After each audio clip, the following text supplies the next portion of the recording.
근데 1, 2번을 하지 않고 인스타 그 내용을 어떻게 올리는지, 블로그 글을 어떻게 발행을 하는지, 키워드는 무엇인지 여기에만 집중을 하시기 때문에 안 되는 거예요. 그래서 완전 이제 최종 정리를 해보자면 자, 첫 번째, 고민, 해결, 차별. 그래서 맨 첫 시작은 어머님들이 그 지역에서 어떤 니즈가 있는지를 원장님들이 속속들이 알고 계셔야 돼요. 이거를 모르면 힘듭니다. 그 다음에 그러니까 이걸 알기 때문에 이제 해결책을 생각할 수 있는데 그 해결책에서 아까도 말씀드린 어떤 차별화, 그러니까 포장이 달라지는 거예요. 원장님들이 수업하는 거는 똑같은데 거기에서 포장이 좀 달라진다. 근데 그 포장을 중요시 해야 된다. 저도 맨 처음에 이제 개원을 했을 때 19년 뭐 이때 수업만 잘하면 되지. 이게 정말로 너무 컸어요.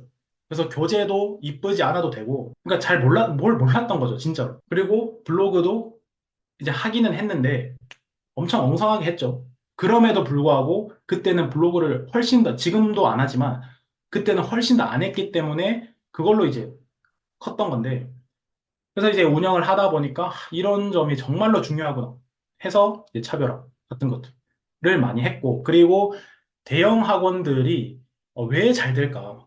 아니, 분명히 애들 케어가 안 되는데, 그러니까 어머님들도 아세요. 케어가 안 되는데 왜 그럴까? 해서 공부를 좀 해봤더니 엄청나게 어떤 차별화를 보여주면서 이미 브랜드화가 되었는데, 거기에서도 수학 같으면 저희가 이제 큰 학원이 있다고 했잖아요. 그 저 큰 학원이 토요일인가 일요일 날 10 to 10을 하더라고요. 그러니까 지금도 하는 것 같은데 그거를 좋아하시는 거예요. 그러니까 애를 잡아놓는다. 왜냐하면 집에 있으면 어차피 계속 뭐 이제 쇼츠나 보고 놀고 있으니 토요일이나 일요일 날 오전 10시부터 밤 10시까지 잡아두는 10 to 10을 한다. 그러니까 이게 차별화인 거예요.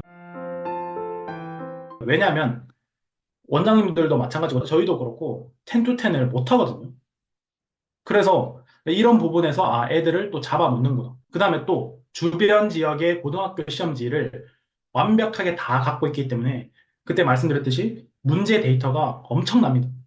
그래서 저는 이거라도 밀리지 않아야겠다 해서 이제 베스트플랫을 도입을 한 거고, 그래서 차별화를 생각을 해보시면 좋고, 그 다음에 결국에는 신뢰도를 높이기 위해서는 입증을 해 주시고 체험을 해 주시면 너무나도 좋다.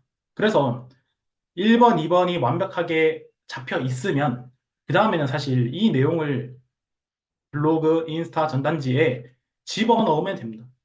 근데 1, 2번을 하지 않고 인스타 그 내용을 어떻게 올리는지, 블로그 글을 어떻게 발행을 하는지, 키워드는 무엇인지 여기에만 집중을 하시기 때문에, 아니면 전단지 뭐 미리 캠퍼스 들어가서 어떻게 이쁘게 하고 여기에만 집중을 하다 보니까 안 되는 거예요. 아무리 이뻐도 1, 2번이 없으면 안 봅니다. 이해되시죠?